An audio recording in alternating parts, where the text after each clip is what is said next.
Hello, everybody. Larry Young here again with another segment of OLaMan Living Life with Purity.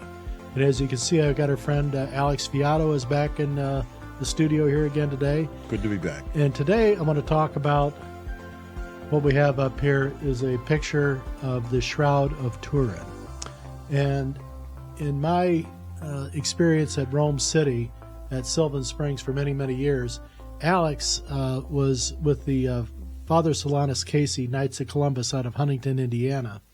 And one of their missions that they took upon themselves was the promotion and educational elements of doing a Shroud of Turin exhibit. And Alex has been involved with this for, I don't know, how many years? Did you go back into the 80s with that? Since 1994. Okay. You guys have been doing this? Since 1994. We've been all over the country with a replica exhibit, as well as in the Philippines and in India. Mm-hmm. And we actually donated a full Shroud of Turin exhibit, the science and the life-size transparency, to 2 countries so far. Very cool. And you gave me the use of one of your full-size exhibits, too, a traveling one, beautiful case that our friend Len Saratsky had put together. And I don't know if you can see that there, but it was about a good almost 5 foot tall, just a beautiful backlit exhibit there.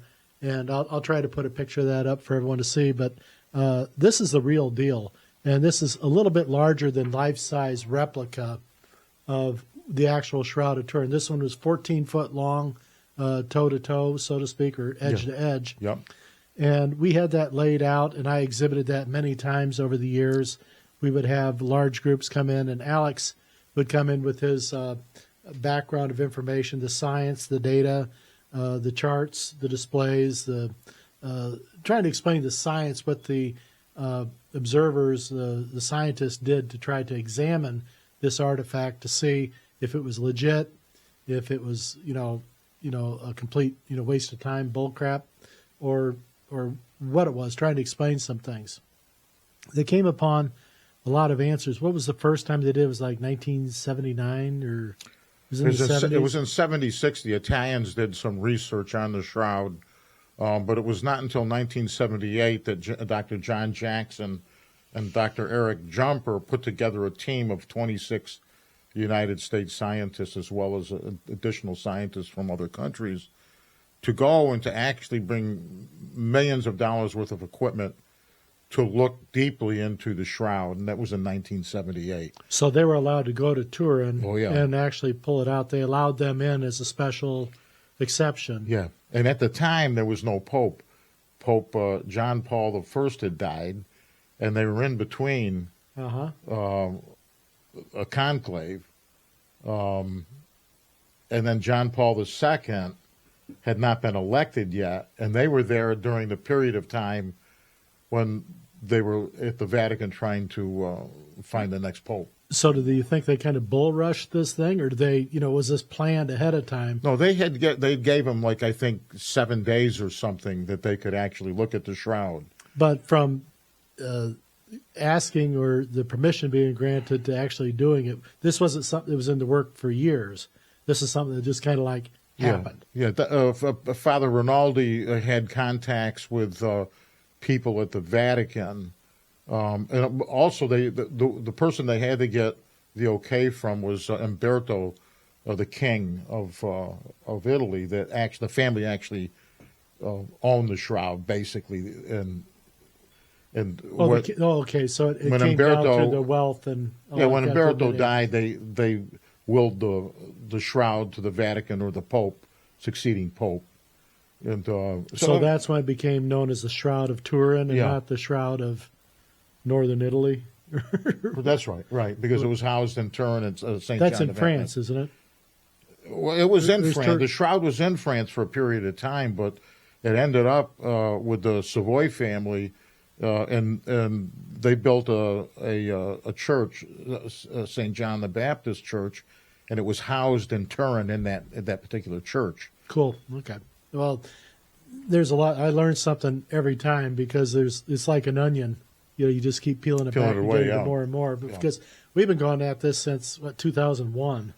I think was the first time you offered the exhibition of the traveling shroud, and I said, well, yeah, go ahead, bring it in. Let's see what happens, because I didn't know, what was still going on. Absolutely, yeah. No, Yeah, it's we were new to Larry. You're very gracious, and we're even planning to show the shroud more recently until an eviction notice. Yeah, well, until the great boot came down. But it's at any rate, Larry and I would bring this thing on the road. If anybody wants to see and to have a presentation on the shroud, myself and Larry would be willing to take it to whoever, wherever, and we'd go on the road for it. Van will travel. That's right. But, in fact, we can even, as we present the shroud, we can even do some of our podcast as we're on the road. So we can take some cameras with us and some batteries, so everything's possible, and that's just part of what I think we may be doing here in the next year or so, loosening things up and keeping air in the tires and moving around. But so, what about the shroud affected you? Well, I was just going to talk about that. The what I see as the importance of the shroud was when I had this there at the Springs for all those years, and I'd be doing work in the evening and I'd be all alone. Sometimes I would just turn it on and be watching it as I was working in the chapel or wherever we were doing things, and I would sort of study things and then think about it a little bit. And I was trying to think: is this true? Is this fake?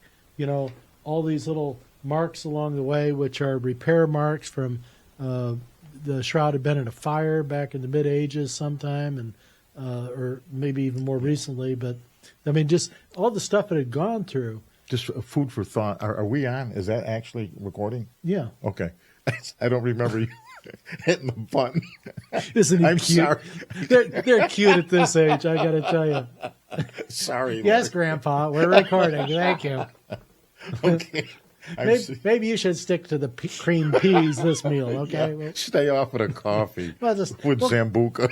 Keep the turkey leg away from him. Pass him the peas. So anyway, so I'm studying this thing, and I'm having these questions. Is it legit or is it shit? Right. And I'm trying to, because I oh, absolutely. Know too, but I'm thinking about it. Just a painting or something, right? Yeah. And it was shortly after that then that Father Havel actually moved in with me. And he was recuperating from cancer and heart surgery and things like that. And everyone thought he was coming to stay with me to die. But he just got better and got healed.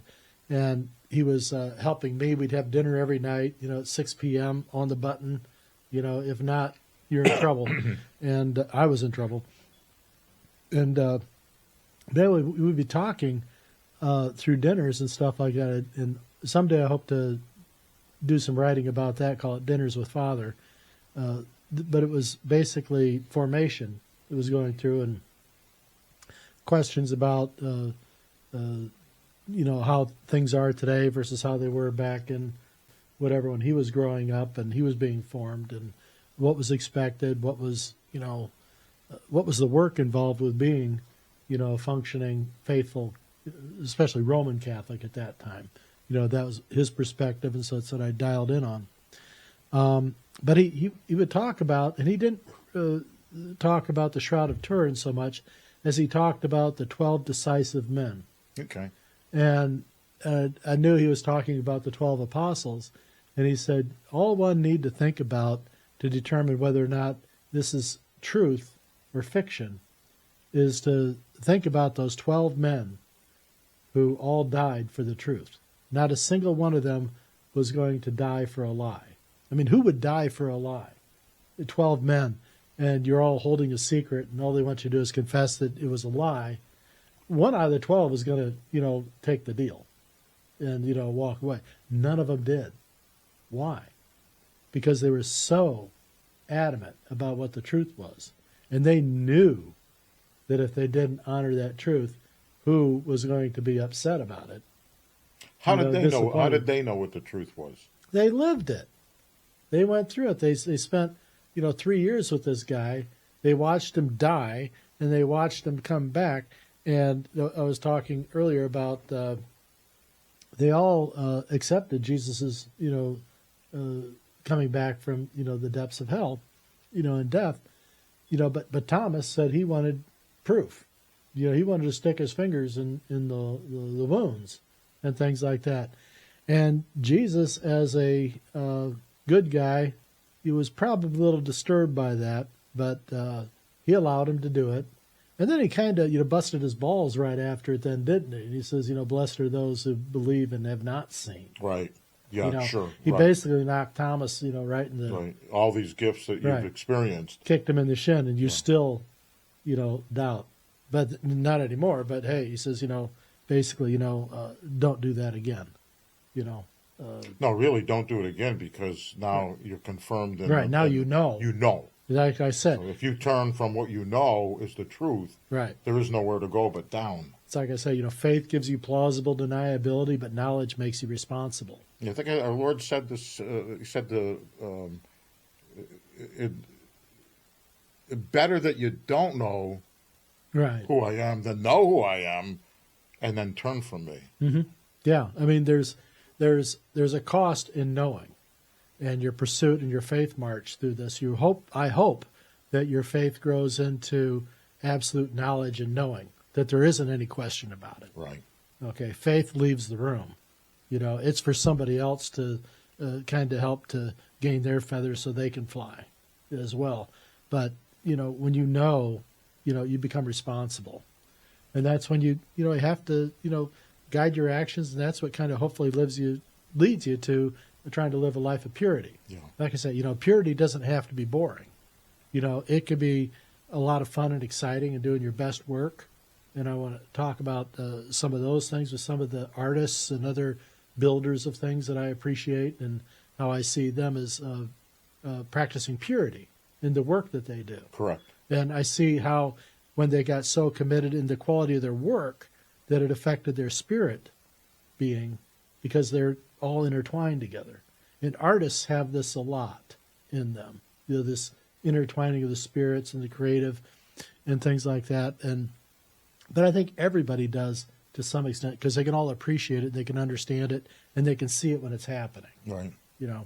And so we'll be talking about that a little bit. And one of the particular artists that I sort of was formed with and didn't quite grow up with him, but he got me, in my late teens, early 20s, was the music artist Sting from the Police.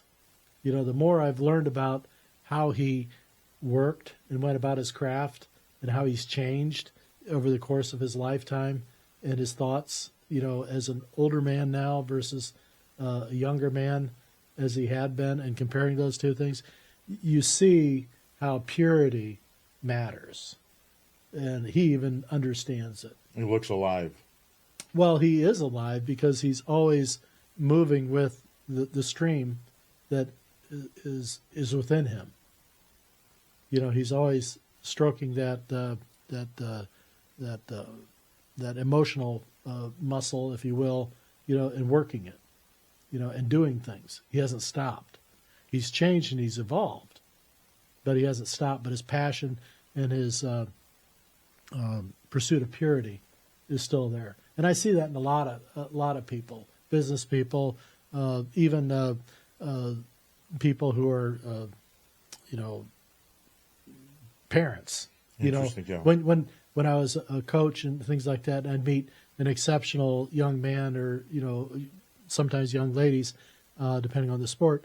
But if I find that, the first thing I wanted to do is I wanted to meet the parents.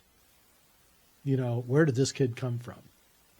Because the more I know about the parents, I know about how to get to this kid. Fruit don't fall too far from the... Right, but when it's not every kid did I really want to meet their parents, but the exceptional ones I did, because I wanted to see what they were doing. What they were all doing is they all had something that was a common thread in all of it, was responsibility that had been given to their children early on in life, and they kept growing this responsibility. And that's kind of how it goes with their faith march. Yeah, it's real interesting, yeah. You would think you got it all right here, and then all of a sudden then you go and something else occurs to you. Your place in life changes, your station or your influences. You go from being married to having a child, and then to, later on, all of a sudden you turn around, there you are, a grandparent. Right. But your perspective and your thoughts changes as these responsibilities add in, and you grow into that. Yeah, your commentary reminds me of a story of there was a guy that he was a Catholic man, and he was an engineer, and he had faith, and he followed all the rules and all what have you, right? And he ends up on the verge of dying, and he finds himself in darkness. So he calls out to our Lord, and our Lord comes to him and says to him, he says, he was a father. He says, listen, you fulfilled all the requirements of getting into heaven. So, quote unquote, all right? He said, but You're almost there, but he said, no, you come in if you want. He goes, because he was being attacked by demons and stuff. And he said, well, I'm going to tell you something. He says, some of your children are not going to make it here. So I can take you now, or you can go back. What do you want to do? Well, he wanted to go back because he didn't want to. Purity was going all the way through, And Imagine so, getting that kind of a deal. well, I would try to negotiate at that point and say, let me go back. Now. But no, I know better. Try to get it in writing. Yeah.